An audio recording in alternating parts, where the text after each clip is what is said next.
अब हम दोबारा नहीं इनको डसने देंगे। मस्जिद है और रहेगी इंशाअल्लाह ताला सुबह क़यामत तक। ज्ञानवापी मस्जिद मस्जिद थी और जब तक अल्लाह दुनिया को कायम रखेगा मस्जिद रहेगी इंशाअल्लाह ताला।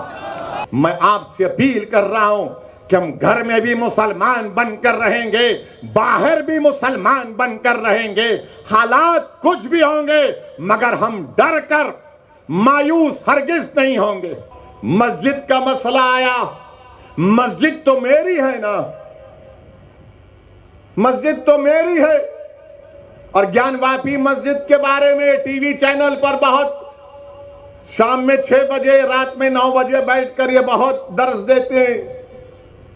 ये हमको सिखाते हैं मस्जिद क्या है क्या नहीं है। मकसद क्या है कि बीजेपी को और तमाम इन पार्टियों को ये लोग बचाने का काम करते हैं। ज्ञानवापी मस्जिद क्या है? 1991 में हाई कोर्ट ने स्टे दे दिया तो आप अक्टूबर 2021 में जाते हैं, वही मुतालबा करते हैं। लोअर कोर्ट फैसला देता, मैंने कहा उस फैसले की मैं मुखालिफत करता हूं तो ये लोग डराते हैं मुझको। आप कैसे कोर्ट के खिलाफ बोल सकते हैं? बोल सकते हैं कोर्ट के खिलाफ, इज्जत से इख्तलाफ कर सकते हैं। भारत है, कोई नॉर्थ कोरिया का सरबरा यहां का प्रधानमंत्री नहीं है। हम बोले, टीवी चैनल वाले आकर हमसे पूछे, तुमने कहा कि 91 में पार्लियामेंट ने कानून बनाया जिसमें कहा गया कि 15 अगस्त 47 को जो मस्जिद और मंदिर थी वो वही मौका उसका रहेगा। अब आकर ये बोलते नहीं, सर्वे हुआ, वीडियोग्राफी हुई तो आपको क्या तकलीफ है? हमको तकलीफ इस बात की है कि भारत के संविधान को कमजोर किया जा रहा है, सुप्रीम कोर्ट के फैसले को नजरअंदाज कर दिया जा रहा है। और अहमकों जो मुझसे सवाल कर रहे, वो 91 का सेक्शन 4 सब सेक्शन 2 पढ़ लो। सेक्शन 4 सब सेक्शन 2 साफ तौर से कहता है कि जो 15 अगस्त 47 को था वही रहेगा।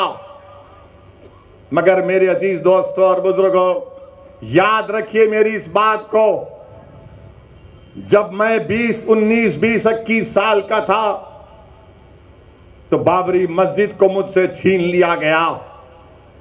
अब हम वही 19-20 साल के बच्चों की आंखों के सामने दोबारा मस्जिद को नहीं खोएंगे इंशाअल्लाह ताला। क्या आप तमाम लोग अहद लेते हैं कि हम कोई मस्जिद को नहीं खोएंगे? क्या आप अहद लेते हैं कि अब हम कोई मस्जिद को नहीं खोएंगे? तो अगर अहद लेते हैं तो हाथ उठाकर कहिए नारे तकबीर, नारे तकबीर। इनको पैगाम मिलना चाहिए, मस्जिद को अब हम नहीं खोएंगे। तुम्हारे दिल फरेब और हथकंडों से हम जान चुके तुम्हारे हथकंडों को।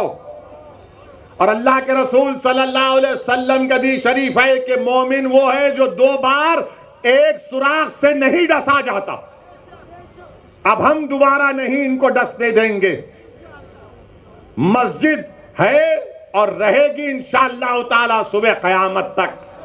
ज्ञानवापी मस्जिद मस्जिद थी और जब तक अल्लाह दुनिया को कायम रखेगा मस्जिद रहेगी इंशाअल्लाह ताला। और हमारा काम यह है कि हम अपने मस्जिदों को आबाद रखें। हमारी भी जिम्मेदारी है कि रमजान हो गया तो मस्जिद के दरो दीवार तरसती हैं कि कहां गए वो लोग जो रमजान के 30 दिन अल्लाह के घर में आकर सर्वसजूद हो रहे थे। तो याद रखो, मस्जिदों की हिफाजत पहले हमको अपनी महल्लों की मस्जिदों को आबाद रख के रखना।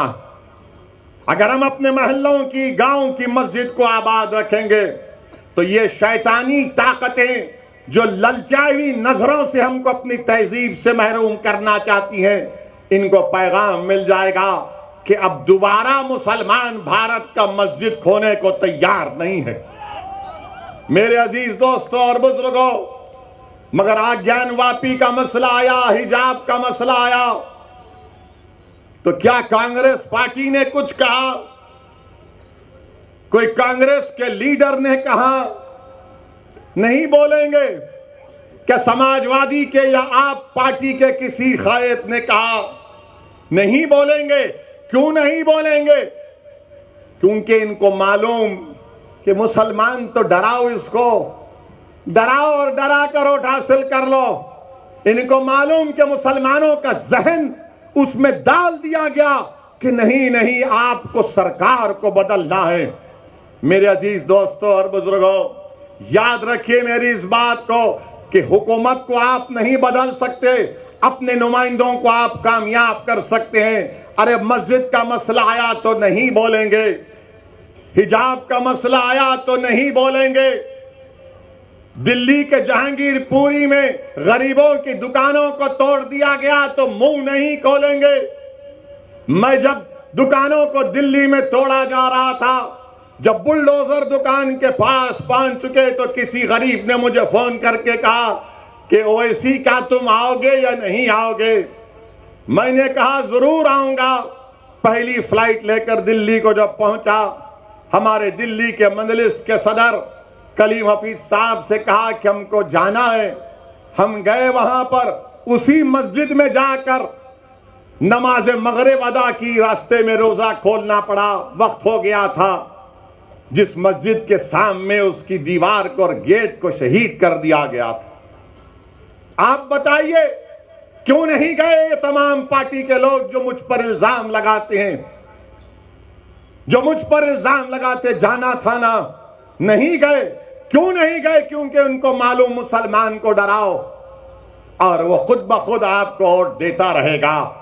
मैं इस मिजाज में तब्दीली पैदा करने के लिए आया हूं। मैं आपसे कह रहा हूं कि सिर्फ अल्लाह से डरो, इन जालिमों से मत डरो। मैं आपसे अपील करने आया हूं कि आप अपनी आवाज को उठाओ। अगर मुल्क में ये तमाम हालात पैदा हो रहे हैं तो उसका मकसद क्या है कि भारत के मुसलमानों को डराया जाए, उनको खामोश कर दिया जाए और उनको मुसलमान सिर्फ उनकी घर तक रखा जाए और बाहर में मुसलमान के कोई मजारे ना करें। मैं आपसे अपील कर रहा हूं कि हम घर में भी मुसलमान बनकर रहेंगे, बाहर भी मुसलमान बनकर रहेंगे। हालात कुछ भी होंगे मगर हम डर कर मायूस हरगिज नहीं होंगे।